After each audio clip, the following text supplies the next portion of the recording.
So for this session, we'll start with a new chapter and we will start with sequences.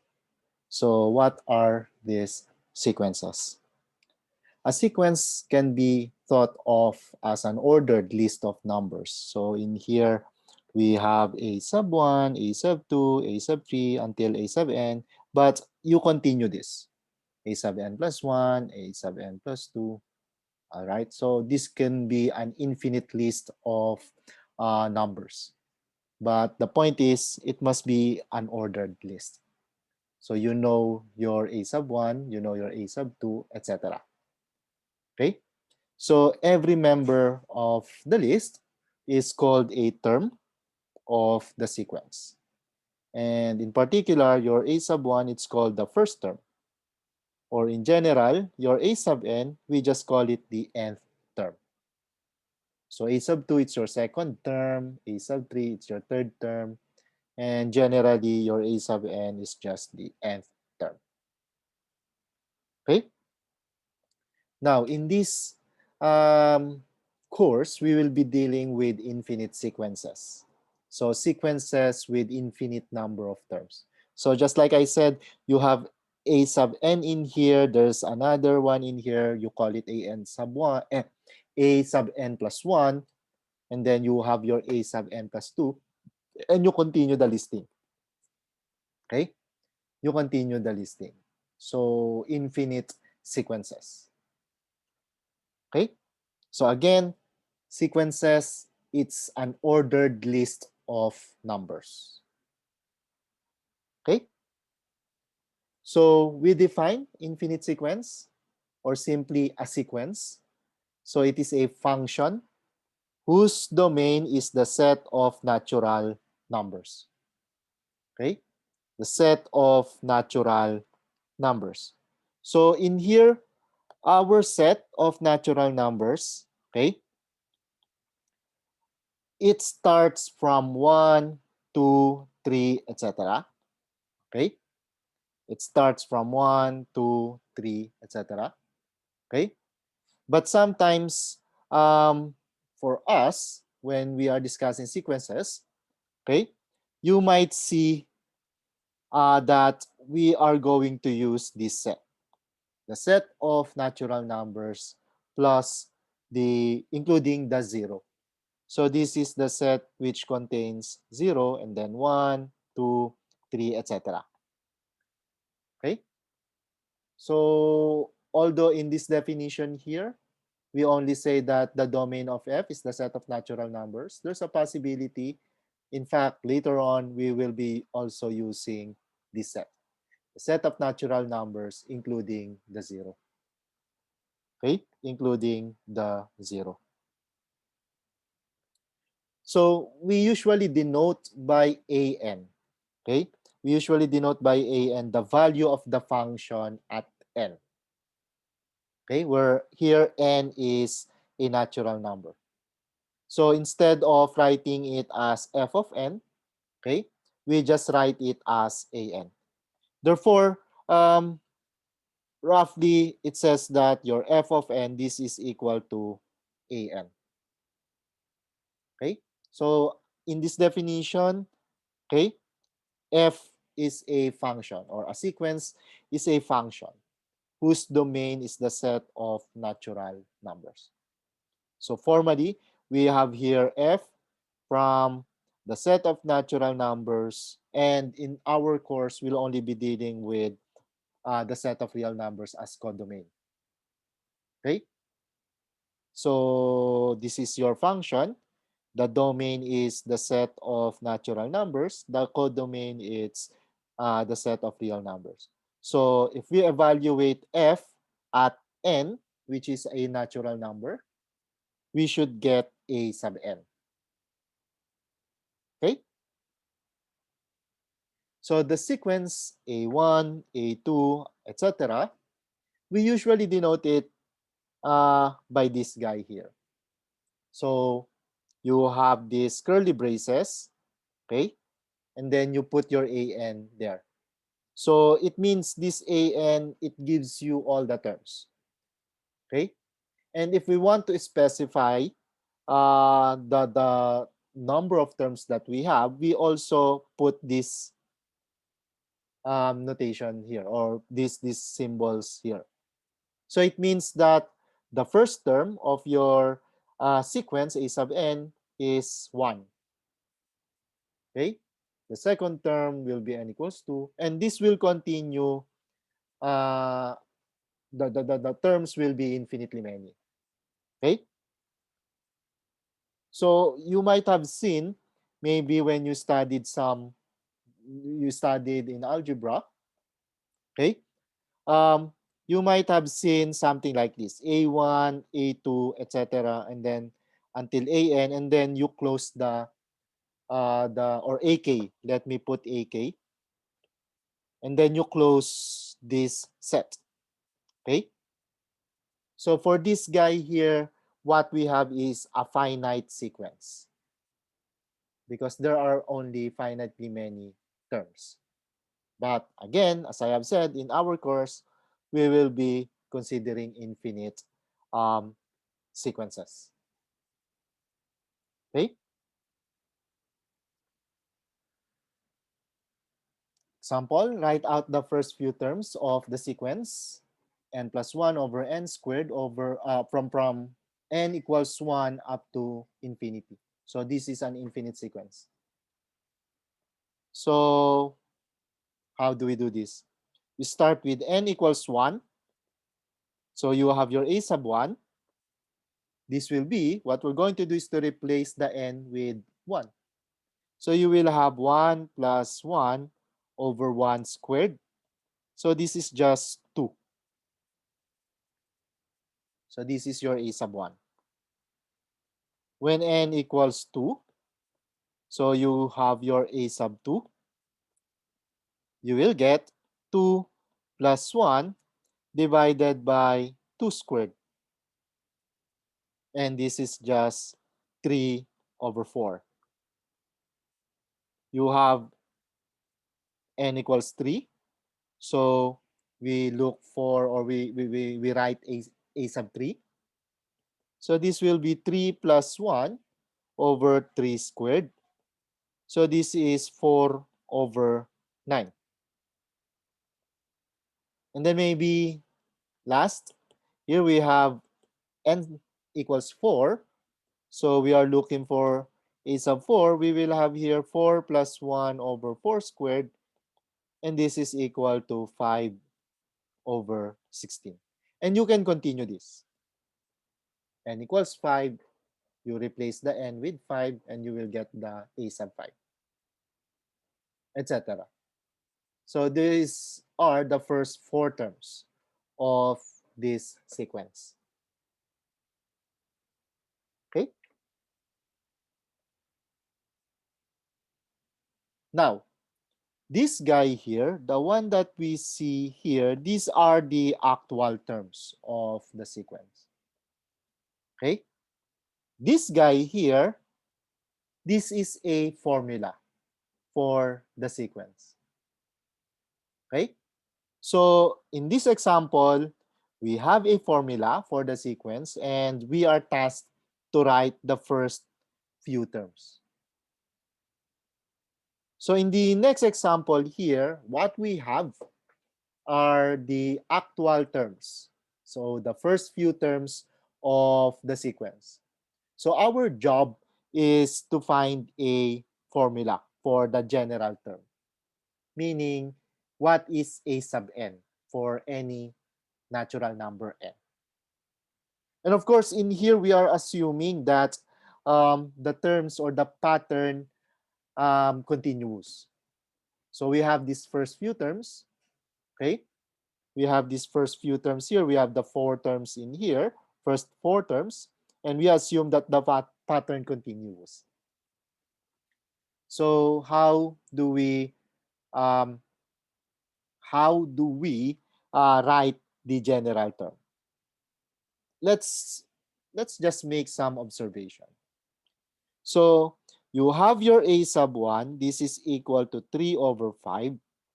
You have your a sub 2. This is negative 6 over 25.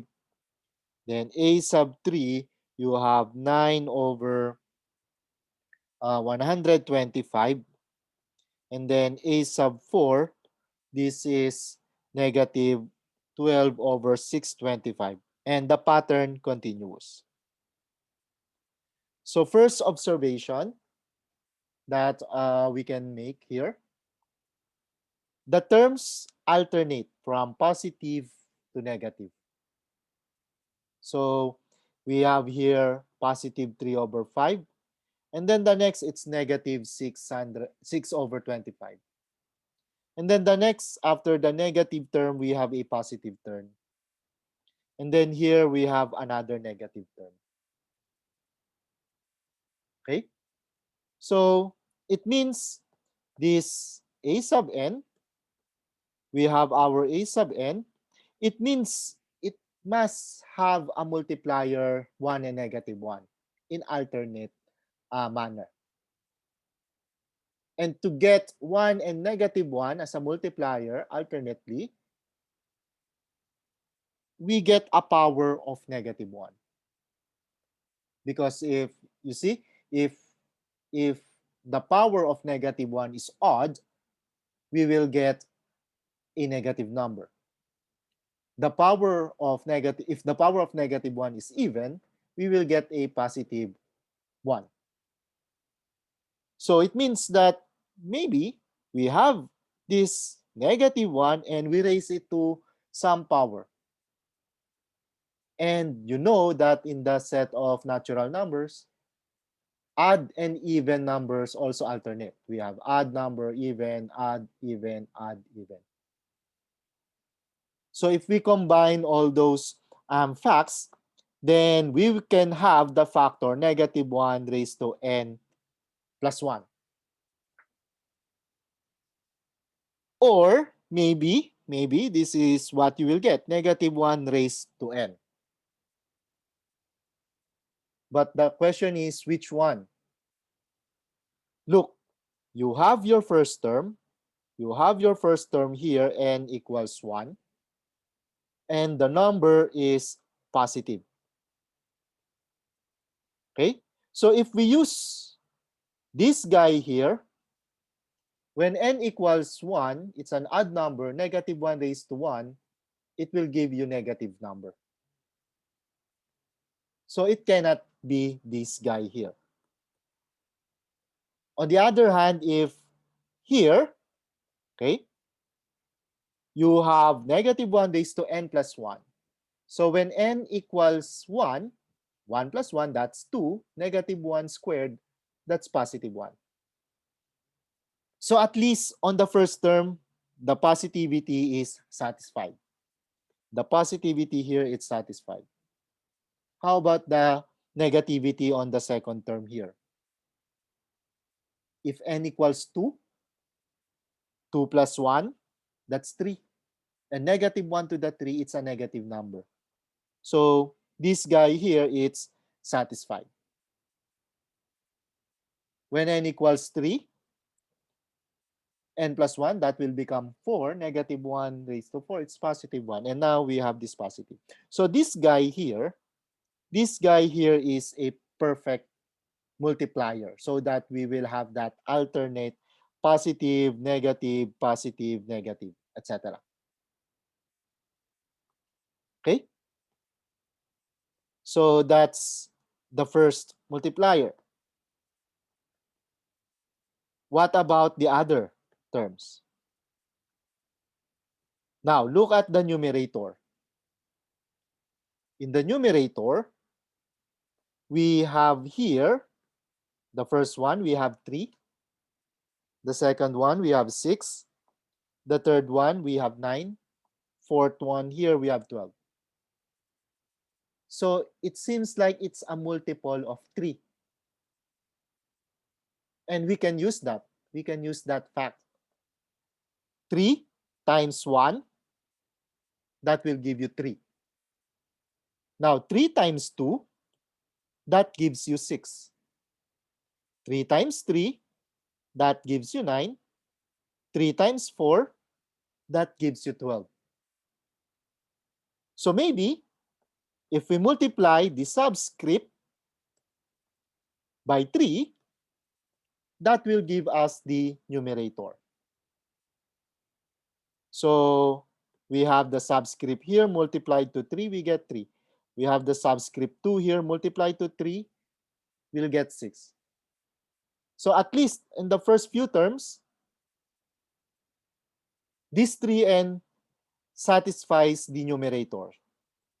And we assume that the pattern continuous, so we can take this. When n equals 5, we will have what? 15 in the numerator. Okay? For the denominator, we look at the denominator. It's 5, 25, 125, 625. And it seems that you observe from 5 to 125 and then to 125. It's a power of 5. You can take this as 5 to the 1. That's 5. This guy here, it's 5 squared. So it's like your 5 is being raised to the subscript. 125, it's 5 cubed. So 5, it's being raised to the subscript 3 here. 625, it's 5 raised to power 4. And that's your subscript there, the 4.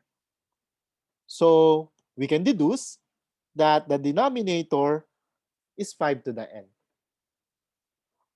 So this guy here will be the general term of the sequence. And you can check, well, we have checked these first 4 terms. Okay, we checked the conditions and the criterion and the validity, and we're just fine. So if the pattern continues, then a sub n will be this guy here. And now, since we know a formula, or we know the formula for the sequence, we can now know what the 10th term is, what the 100th term is, etc. by substituting the n or the subscript. Okay? So this is for the formula finding problem. Any questions?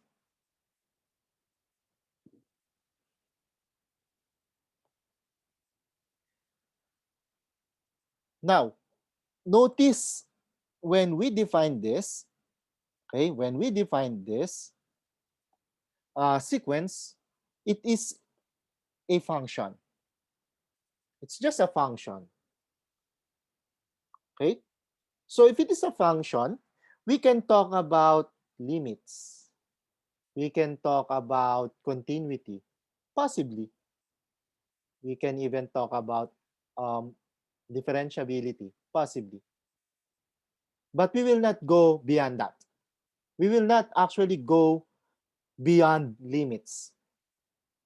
Because since the domain here is just the set of natural numbers, they are discrete. Okay, one is not right beside the 2 as a real number. Well, it's beside the 2 if you're only talking about integers or natural numbers. But it's not really, the distance between 1 and 2 are really far. Okay? If you look at the real line, this is 1, this is 2, and there are infinitely many numbers in between.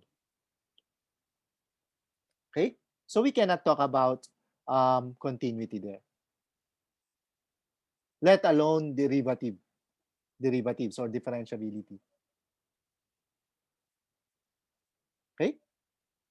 So for us, here in sequences, we can talk about, however, limits. Okay? So we define the limit of a sequence. So a sequence AN has the limit L, And we write it this way: limit of a sub n equals L, okay, or limit of a sub n as n approaches infinity equals L, if for every error, okay, for every error, there's a corresponding n, okay? There's a corresponding capital N in here, such that the a sub n minus L will be less than the error for all small sub n greater than capital N. Okay? So for every error, you will be able to find a positive integer n, capital N, such that if your small n is greater than that capital N, then the the a sub n minus L in absolute value is less than the error. Okay? So this is how we define a sequence. And this is very much similar to how you define limits of functions. Okay? So limit of a sequence. Okay? Equivalently, okay? Equivalently, the limit of a sequence a sub n, this is the number L, which again we denote it this way, if we can make a sub n as close to L as we like by taking n sufficiently large. Okay? By bringing n to plus infinity, the value of a sub n gets closer and closer to L. In this case, we say that the sequence is convergent. And if the limit does not exist, we say that the sequence is divergent. Okay? Now, this is just sequence. Okay? This is just sequence. And we have learned a lot of methods in finding, this is just a limit. And we have learned a lot of methods in finding the limit of functions. And sequence is just a function. So we can actually use the methods that we've learned from Calculus 1. Okay?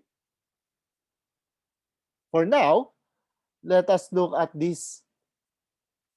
We have the sequence n plus 1 over n squared, the one that we did earlier.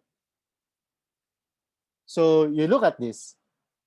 We were able to plot a sub 1. It was, well, we were able to find the value of a sub 1. It was equal to 2.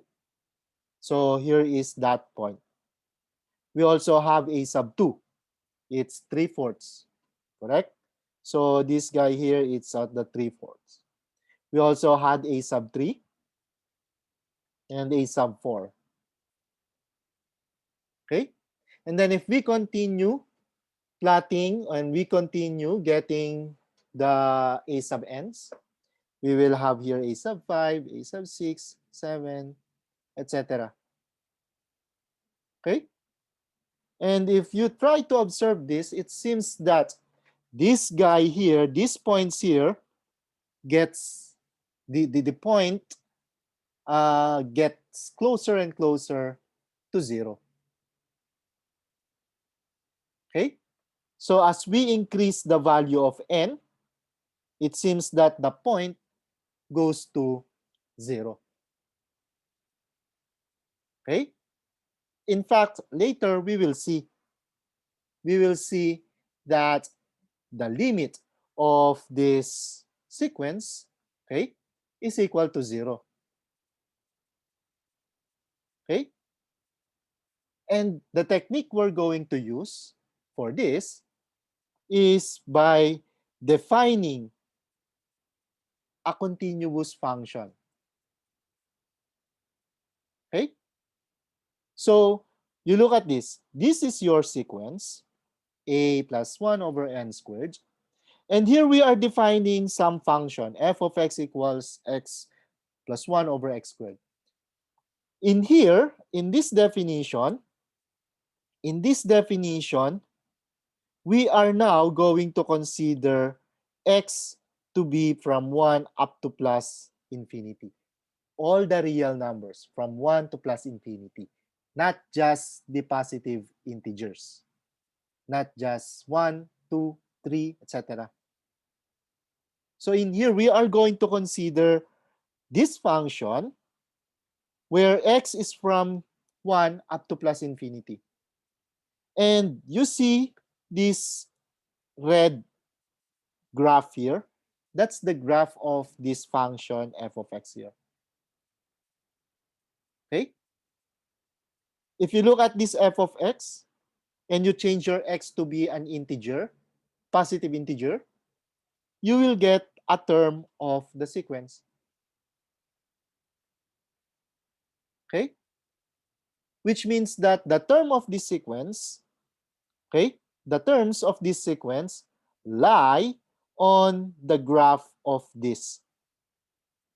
So if we can calculate the limit of this as your x goes to plus infinity, then we can get the limit of this sequence as n goes to plus infinity. So we have this. The limit of n plus 1 over n squared as n goes to plus infinity, it is equal to the limit of f of x as x goes to plus infinity, where this is your f of x there. But we know the limit of this as x goes to plus infinity, it's just equal to 0. Okay?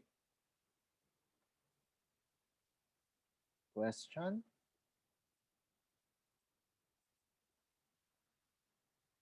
Therefore, if we have a sequence and there's a possibility that we can get a function, okay, which is defined from 1 up to plus infinity, okay, not just the integers, but all the real numbers from 1 up to plus infinity, then maybe we can use that to find the limit of the function. So we have this theorem. If f is a function that is continuous on this interval here, such that f of n that's equal to a sub n for all n, then the limit of f of x as x approaches infinity, that's the same as the limit of a sub n as n goes to plus infinity. Okay? Questions?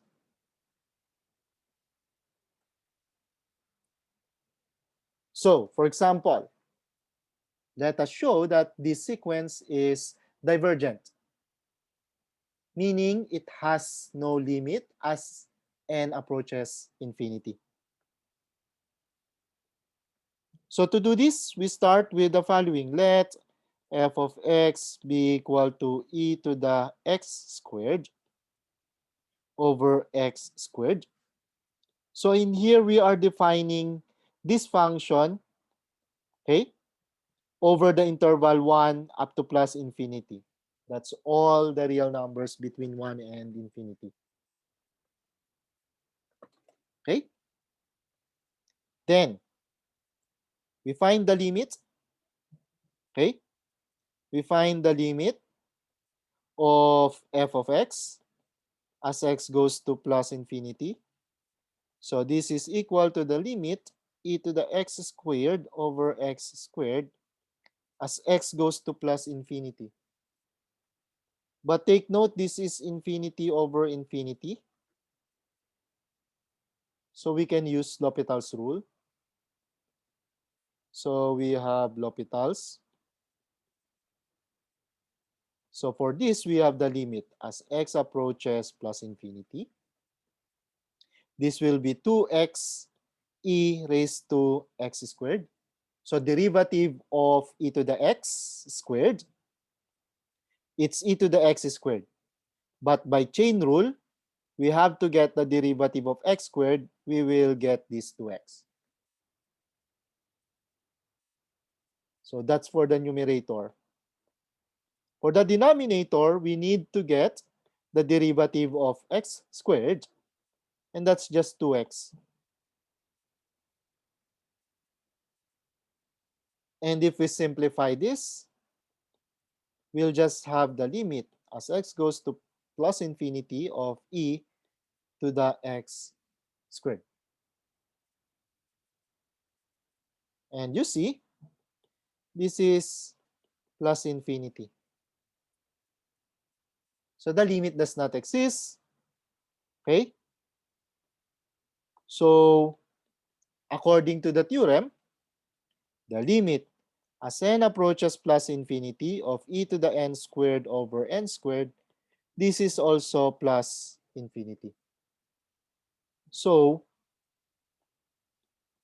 the sequence e to the n squared over n squared, this is divergent. Okay?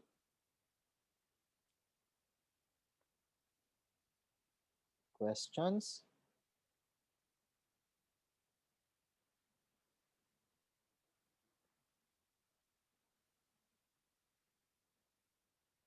Next. Determine whether the sequence n factorial converge over n to the n converges or diverges. Are you familiar with this? Let us recall that one. So recall this n factorial. This is equal to n times n minus 1 times n minus 2, etc. until times 2 times 1. So in here, for n integer, for n positive integer, okay? For n positive integer,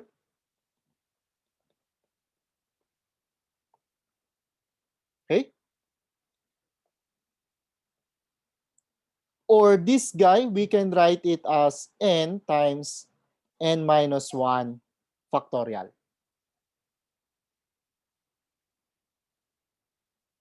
Okay?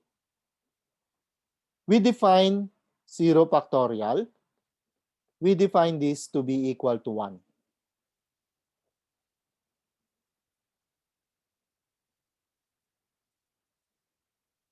Okay? So example, you have 2 factorial. This is 2 times 1. So this is just 2. We have 3 factorial. This is 3 times 2 times 1. So this is just 6. We have, say, 10 factorial.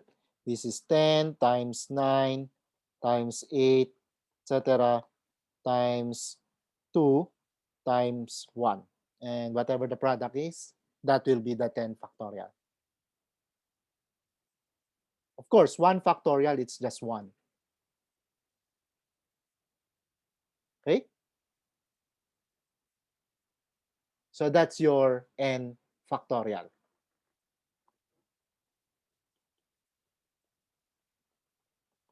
And we are only considering here integer, positive integer n. Now, let's go back to the sequence. Okay? For this particular sequence, we will not be able to do this.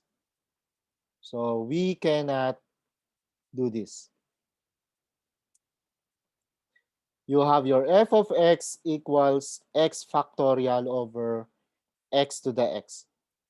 We cannot do this because if we are going to do this, take note that when we transform it to with the use of variable x, we are assuming that your x is from 1 up to plus infinity or whatever the starting point is, but it covers all real numbers.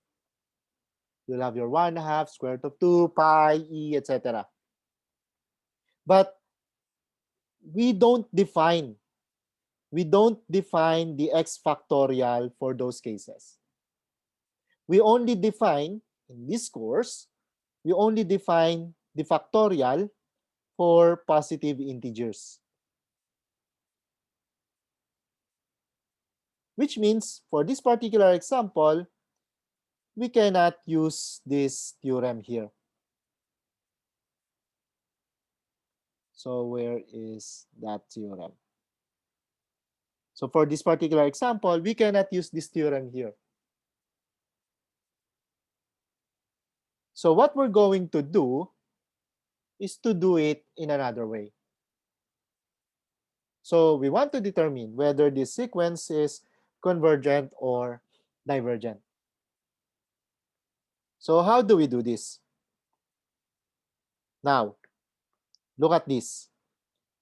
N factorial over n to the n, according to the definition of n factorial, it is n times n minus 1 times n minus 2 times n minus 3, etc.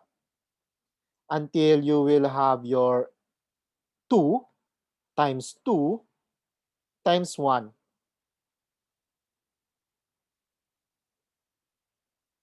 Okay? But what about your n to the n? Your n to the n, you multiply n by itself. N times n times n times n, etc. You have times n times n. And you have here, at the bottom, you have here n factors.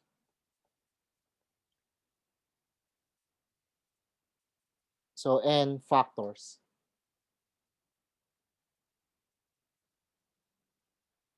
So what we're going to do is to separate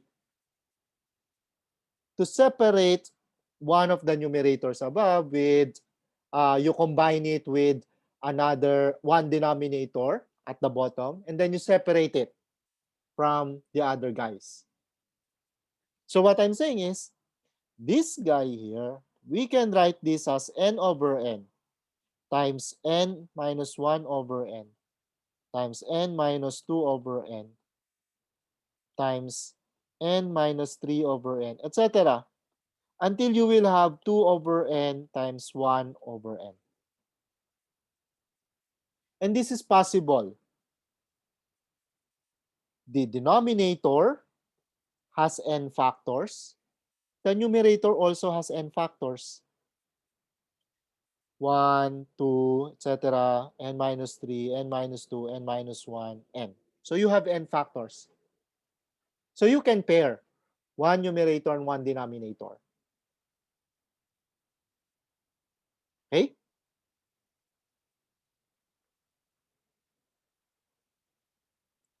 Okay? Now look at this. This is n over n.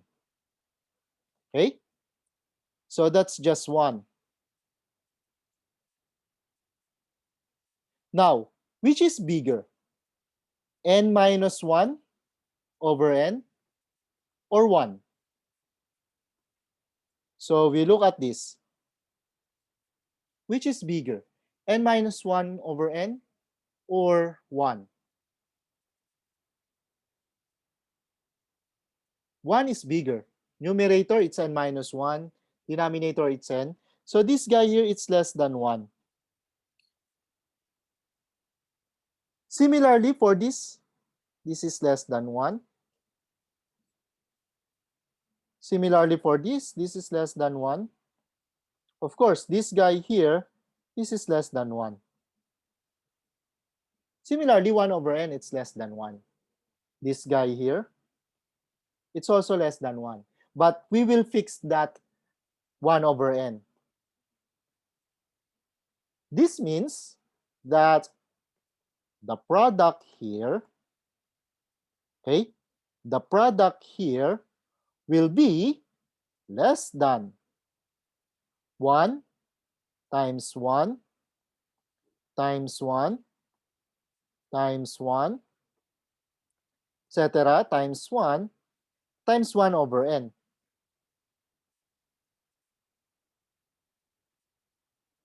And if you look at this product at the last line here, it's just 1 over n.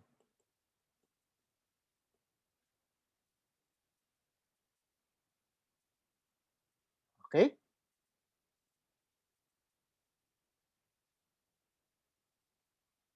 Question?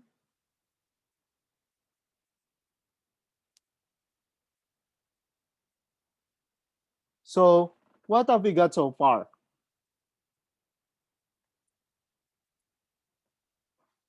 We have n factorial over n to the n. This is less than 1 over n. On the other hand, our n, it's always starting with n equals 1. Or possibly n equals 0, but we cannot have n equals 0 because we have a denominator n to the n. But the point is, all the terms n factorial over n to the n, they are all positive. Okay? They are all positive.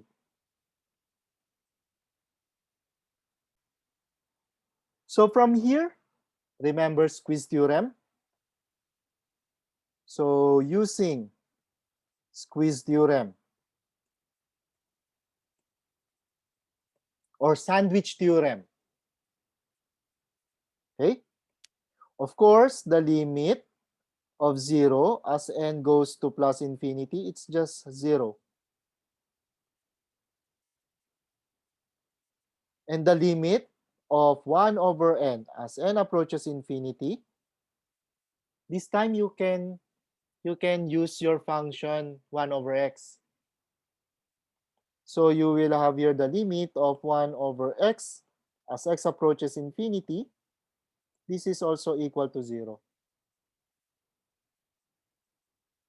Therefore, this middle part here must also go to 0 as n approaches infinity.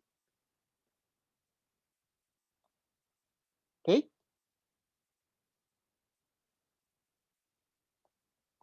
So, by squeeze theorem,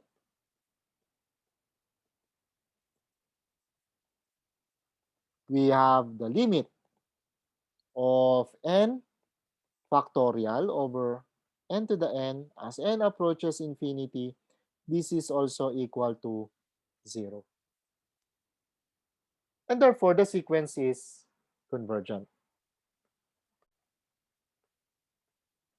So, n factorial over n to the n, this is convergent.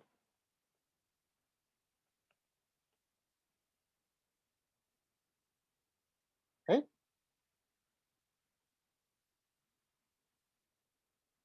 Questions?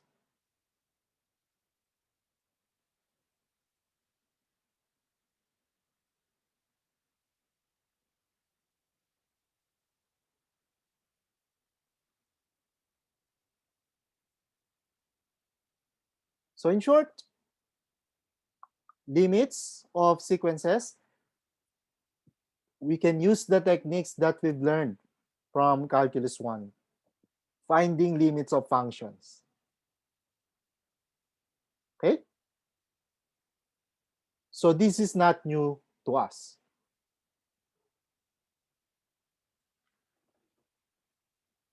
Next, we define increasing and decreasing sequences. And we also define what we call monotone. A sequence AN is said to be increasing if A sub n plus 1 is greater than or equal to A sub n. Or the ratio a sub n plus 1 over a sub n, it's greater than or equal to 1. We say the sequence is decreasing if a sub n plus 1 is less than a sub n, or the ratio a sub n plus 1 over a sub n, it's less than or equal to 1. So remember these two guys here, this guy or this guy, or maybe this guy here or this guy. Remember those pairs. They will be used to determine whether a sequence is decreasing or increasing. Okay? Now, if the sequence is either increasing or decreasing, we say that the sequence is monotone. So meaning, the sequence is just decreasing forever, or the sequence is just increasing forever. It's not increasing and then decreasing at some point and then increasing again and then decreasing. Okay? So if it's only increasing, we call the sequence monotone.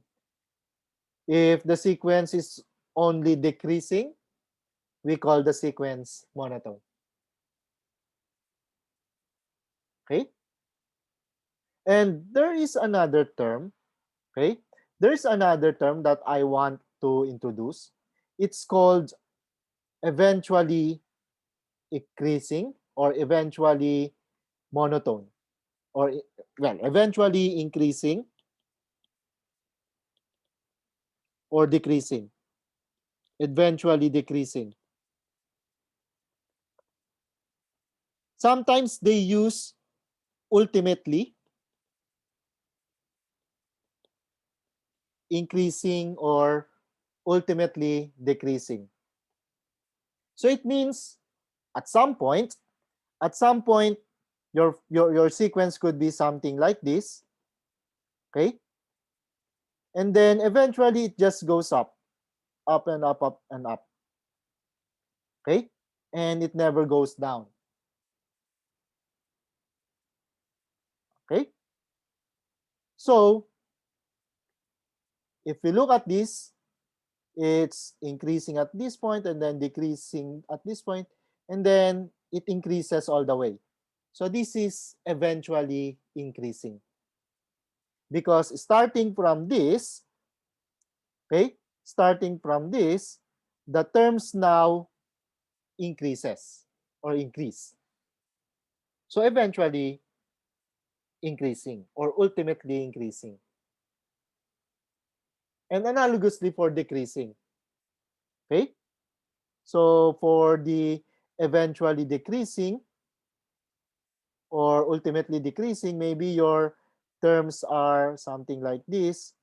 So it increases at first few terms, but in the end, it just goes down. So this is eventually decreasing or eventually or ultimately decreasing. Okay? And similarly, we have eventually monotone or ultimately monotone. Now, take note that in this definition, okay, in this definition here, we consider all n equals 1, equals 2. You check all of those, okay? At some point, there's a possibility that you will have, say, you have a sub 1 less than or equal to a sub 2, or less than a sub 2. Let's put less than, strictly less than there.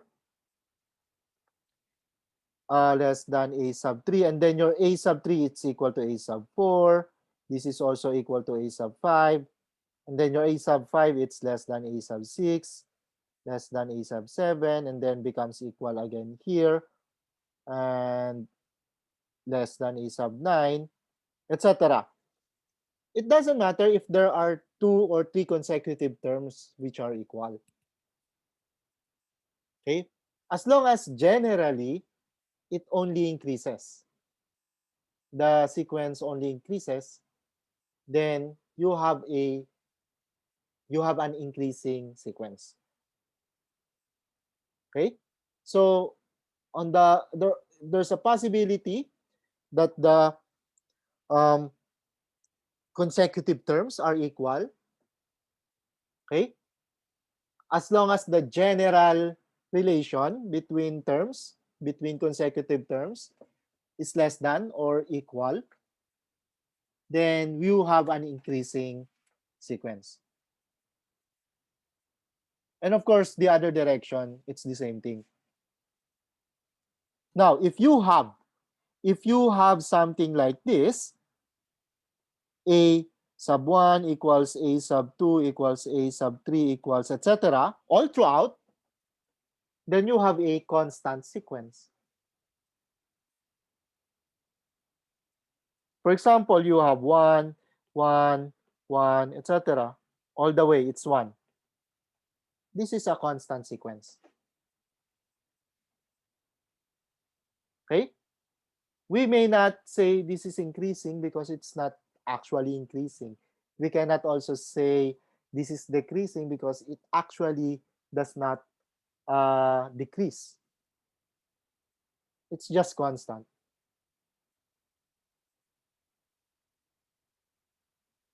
Okay?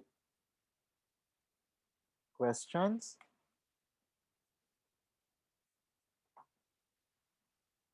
Now, for example, this sequence 2 over n plus 1, this is decreasing. 2 over n plus 1, this is decreasing. So how do we check this? We start with the following. We check your a sub n plus 1 over a sub n. The ratio. In this case, take note, in this case, we do this ratio. If we do this ratio, what do we get? You have 2 over n plus 1 plus 1 divided by 2 over n plus 1. Take note of this. It's n, but our subscript now, it's n plus 1, so we replace the n with n plus 1. And still, you have this n plus 1 here coming from this. Okay? And then if we simplify this is simply n plus 1 over n plus 2.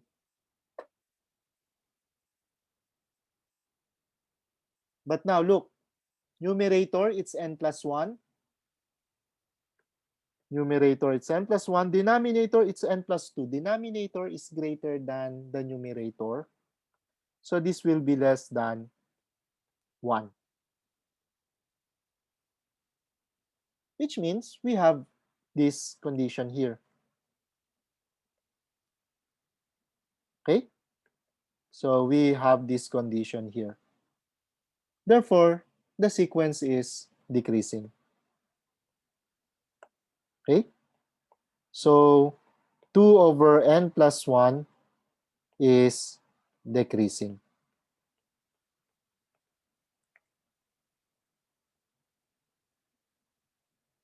Okay?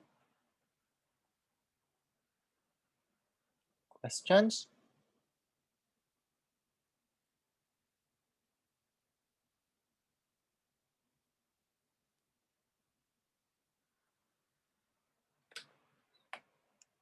Next here, is this sequence increasing or decreasing? So again, we check a sub n plus 1 over a sub n. So a sub n plus 1, we will have 2 to the n plus 1 over n plus 1 factorial. That's your a sub n plus 1. For the denominator, you have a sub n. You just copy it. 2 to the n over n factorial.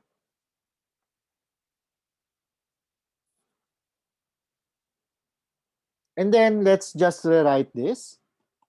You will have 2 to the n plus 1 divided by n plus 1 factorial times you have n factorial over 2 to the n.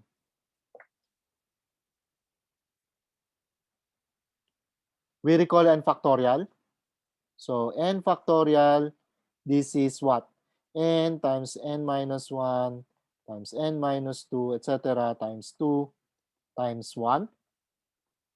And the other way of writing this n factorial, the other way of that I showed, this is just n times n minus 1 factorial.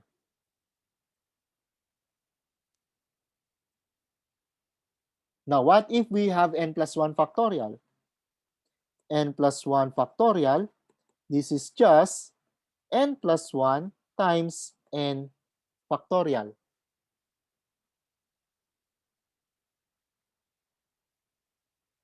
So what does this mean? In here, we will have 2 to the n plus 1. We can write it as 2 to the n times 2, correct?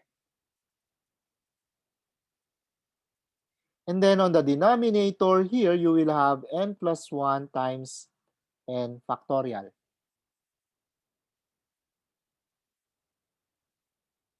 And then you got n factorial over 2 to the n as the second factor here. But notice now, 2 to the n will cancel this 2 to the n here. N factorial will cancel the n factorial here. So you will be left with 2 in the numerator, n plus 1 in the denominator.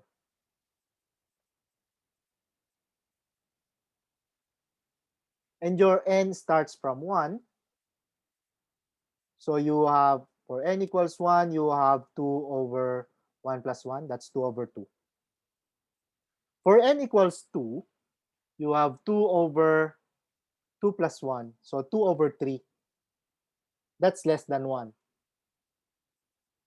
When n equals 3, you have 2 over 4. Again, that's less than 1.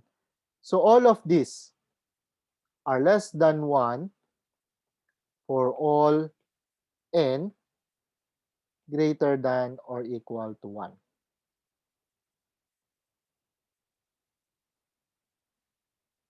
Okay?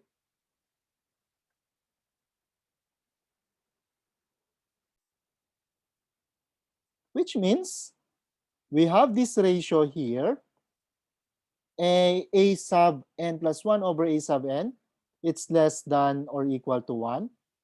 And according to this, we have this. Therefore, this sequence here, the sequence 2 to the n over n factorial, this is decreasing.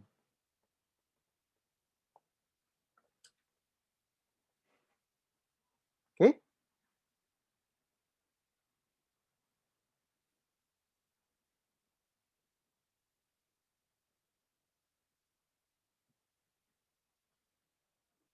Next.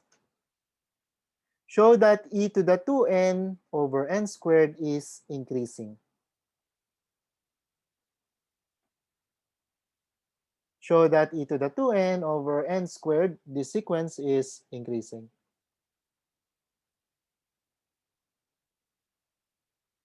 So we can do the same. We can do the same method. I'll write this as solution 1. We can have a sub n plus 1 over a sub n. So if we do this, so take note, this is a ratio. So, and when we try to find this ratio, if you look at this, we convert it to multiplication. If you also look at this, we convert this to, well, this one, we did not see that we converted it to multiplication. But anyway, from a sub n plus 1 over a sub n, we can always write this as a multiplication. Okay? This is your a sub n. This is the reciprocal of your, sorry, this is your a sub n plus 1. This is the reciprocal of a sub n. So again, this is your a sub n plus 1. This is the reciprocal of a sub n. So in here, we write a sub n plus 1. So it's equal to e to the 2 times n plus 1 over n plus 1 quantity squared.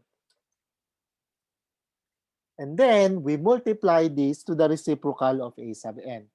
So we interchange the numerator and denominator.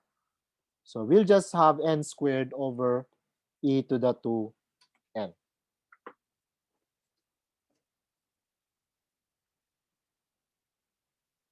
Okay? Are we good?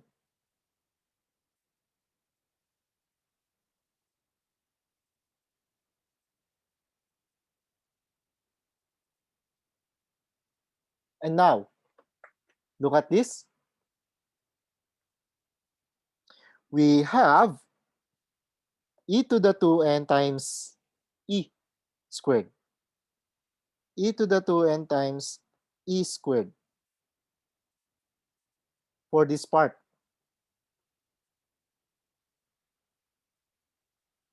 And then on the denominator, we still have that n plus 1 quantity squared.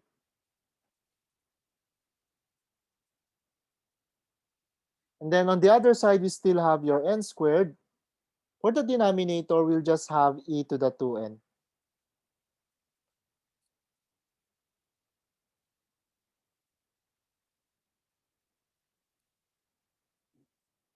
Okay?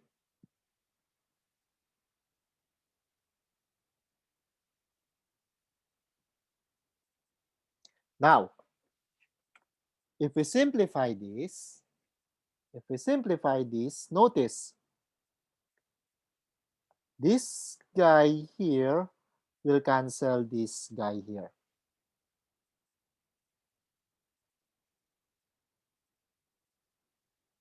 And then you look at this. This is e squared, this is n squared, this is n plus 1 squared. So we can combine them into a single expression with the square. This guy here, it's equal to en over n plus 1 quantity squared.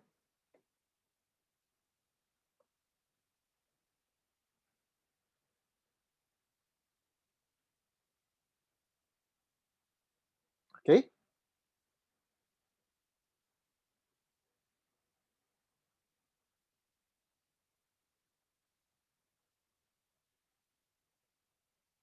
The question is, which is bigger, en or n plus 1?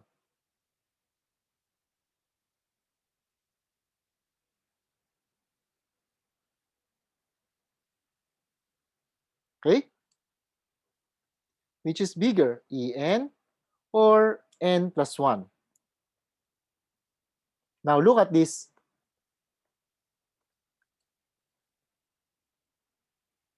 Observe. N plus 1,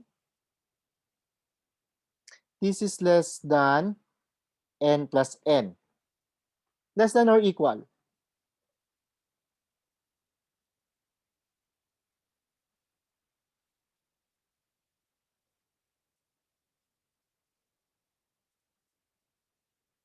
Okay?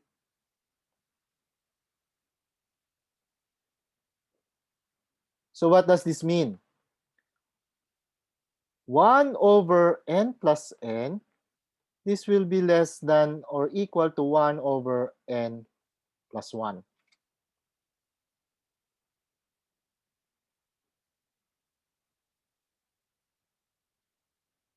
Correct?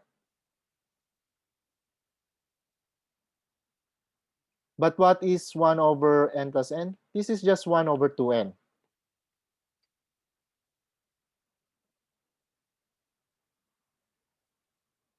But what's the point? So, if you look at this, if you consider this guy here, uh, will be greater than or equal to En over n over 2n quantity squared.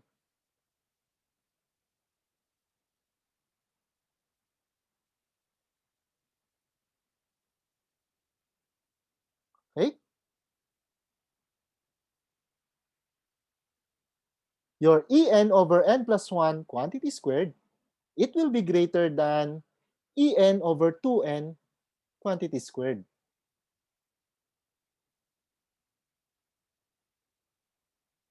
And therefore, this is greater than E over 2 squared. E over 2 quantity squared.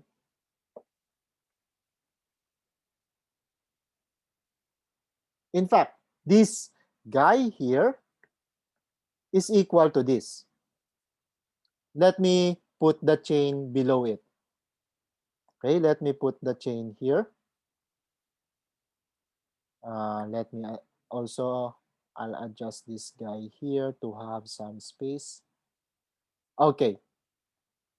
So in fact, from this line,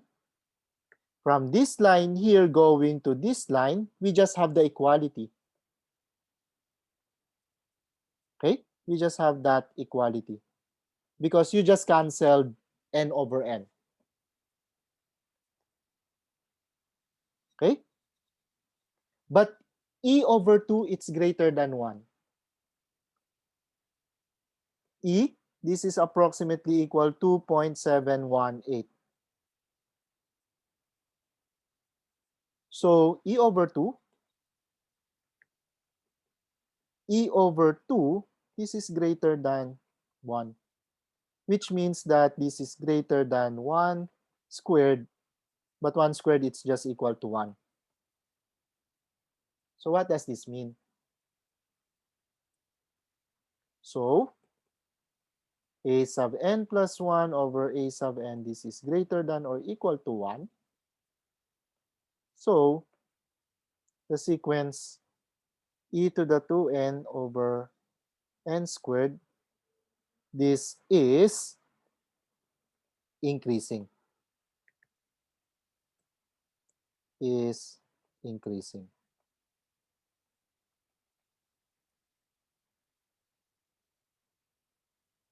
Okay?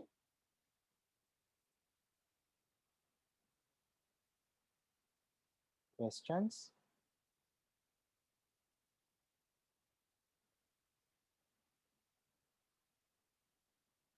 So in here, we use the definition for finding or for proving. We use the definition in proving the sequence is increasing. Let's have another solution for this. Solution number 2. In here, we let f of x to be e to the 2x over x squared. So our x here is from, say, 1 up to plus infinity. This is continuous, okay? This is also differentiable, this function here. So we find the derivative, then f prime of x. So we have low, x squared, times the derivative of high. It's e to the 2x times 2 minus high, e to the 2x, times the derivative of low, that's 2x, over low squared, x to the 4. If we simplify this,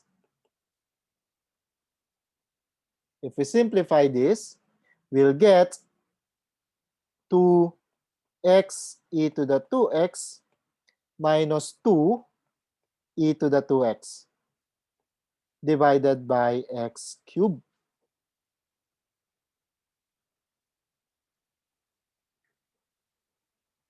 Okay? And if we factored out 2e to the 2x, we'll just have 2e to the 2x times x minus 1 all over x cubed.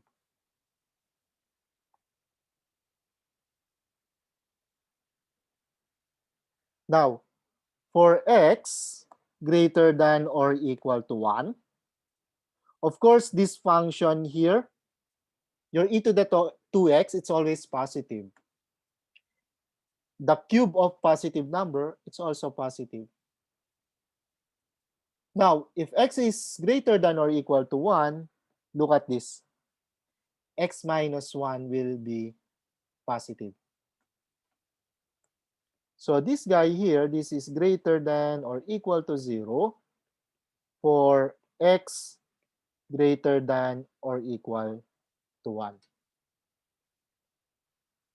So, by the first derivative test, remember that from calculus 1, by the first derivative test, f is increasing on the interval 1 to plus infinity. So, the sequence e to the 2n over n squared, this is increasing.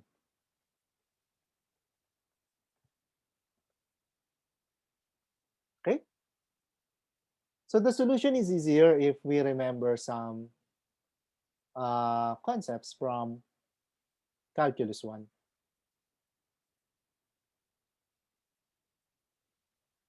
Questions?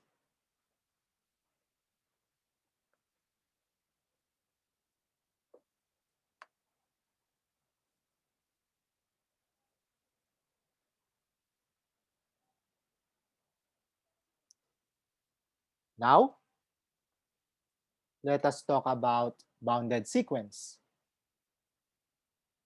A sequence AN is said to be bounded above if there exists a capital M such that all the terms a sub n is less than or equal to capital N. The sequence is said to be bounded below if there exists a small m, which is a real number, such that all the terms a sub n is greater than or equal to small m. And we say that the sequence is bounded if the sequence is both bounded above and bounded below. Okay? So again, bounded above, if you have a capital M, a real number, such that all the terms is less than or equal to that capital M. So you have a roof. That's your capital M. So you have a ceiling. Bounded below, if you have a small real number M, such that all the terms, okay, all the terms are greater than or equal to small m. So this time you have a floor. We say that the sequence is bounded if you have both the ceiling and the floor. Okay? Now, an increasing sequence, okay? If you have an increasing sequence, then that sequence is bounded below. Okay? And it is bounded by a sub 1. Increasing, you have a sub 1 less than a sub 2, less than or equal to a sub 2, less than or equal to a sub 3, less than or equal to a sub 4, less than or equal blah blah. Okay? So this is the smallest. This guy here, it's the smallest, so you can treat it as your floor. So it's bounded below. And then a decreasing sequence, it is bounded above. Because, again, similar to this, you have decreasing. So your a sub 1, this is greater than or equal to a sub 2, greater than or equal to a sub 3, greater than or equal to a sub 4, greater than, etc. The terms decrease, so it becomes smaller. So the highest number will be this. So you can treat it as your ceiling or your roof. So it's bounded above.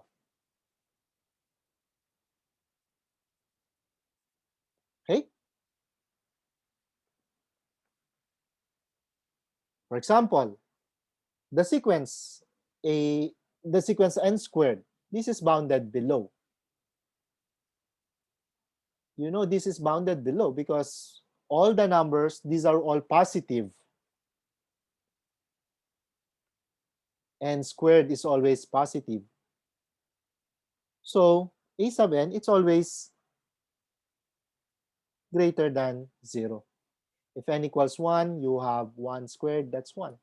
If n equals 2, you have 2 squared, that's 4. N equals 3, you have 9. But all of them, they are all positive. So you can treat your floor as your 0.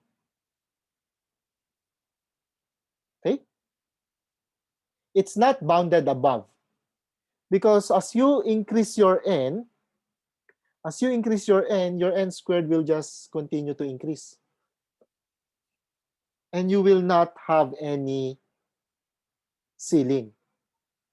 So it is not bounded above.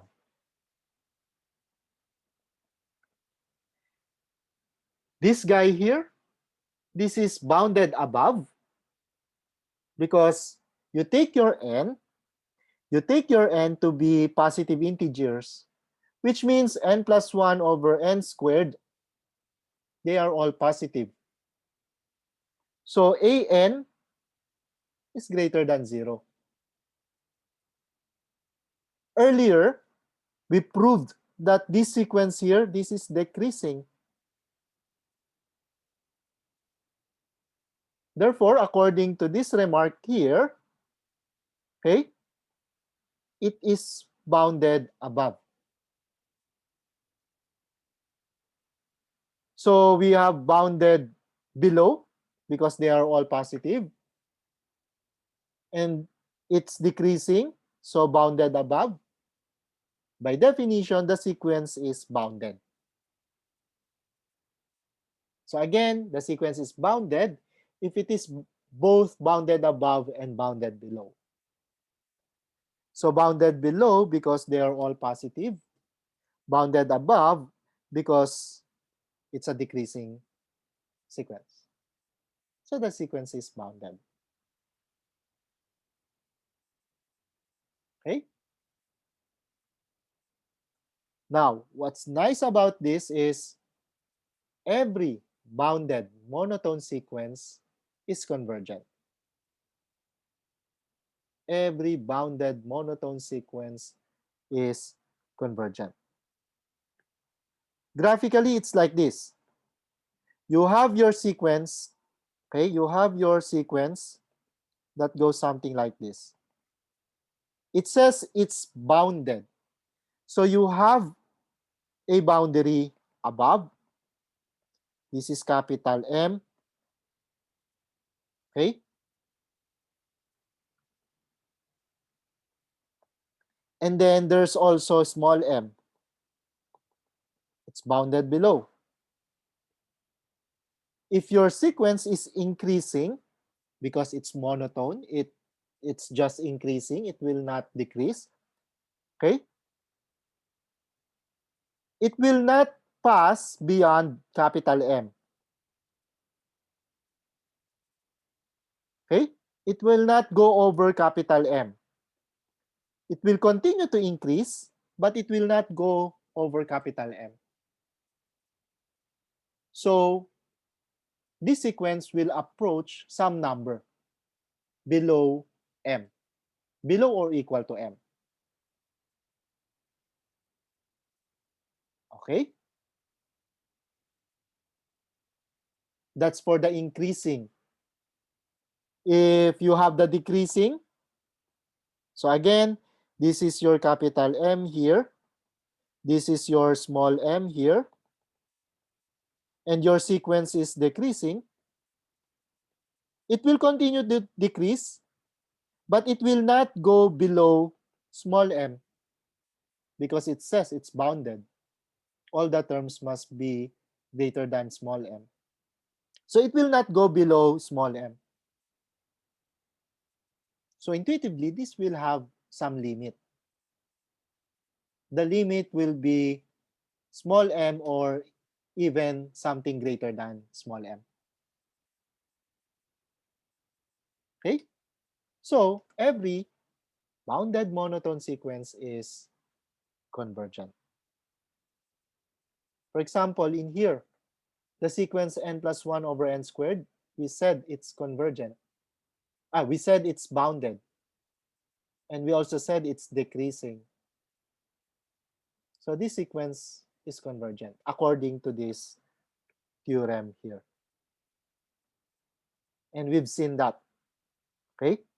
This is your capital M. You can take 2 to be your capital M. You can take 0 to be your small m. But take note, you can have capital M to be greater than 2. It doesn't matter. Maybe your capital M, you take it to be equal to 3. And your small m, it could be anything less than 0, less than or equal to 0. Maybe your small m, it's negative 1. It doesn't matter. As long as the condition is satisfied. Okay? For example, bounded below, you have this small m equals negative 1. All the terms in this sequence, they are all greater than negative 1. So you can take that small m. Okay? If your capital M is equal to 3, all the terms of this sequence, they are all less than 3. So m equals 3, it's also a boundary somewhere above. You can take that as your ceiling. Okay?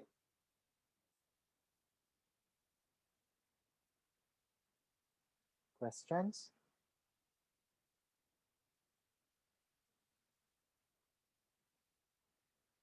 Let's look at this. Show that the sequence 2 to the n over n factorial is convergent. We've done this. 2 to the n over n factorial. Let us go back to that example. So 2 to the n over n factorial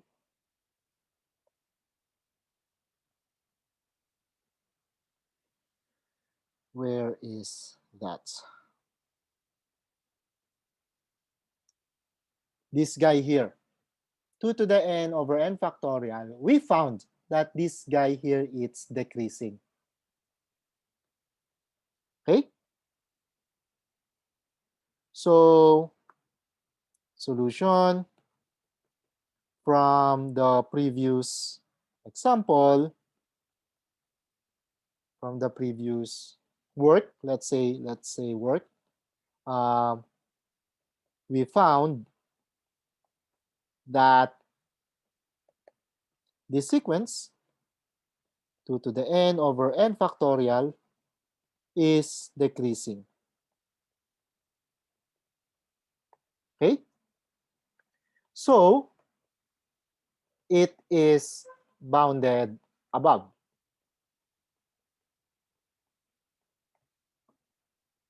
Correct? It is bounded above.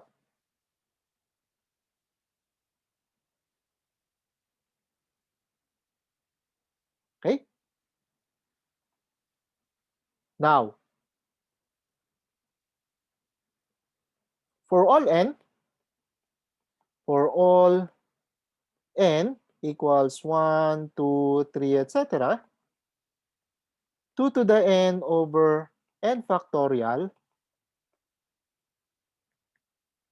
these are all positive. So, the sequence 2 to the n over n factorial, this is bounded below.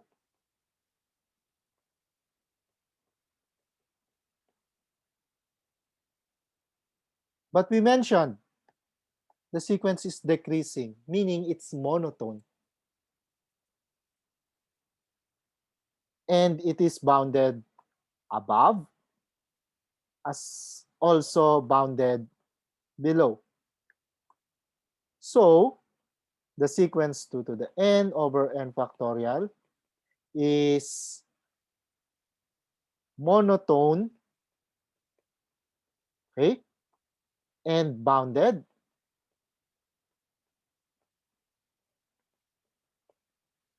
Therefore, it is convergent. It is convergent.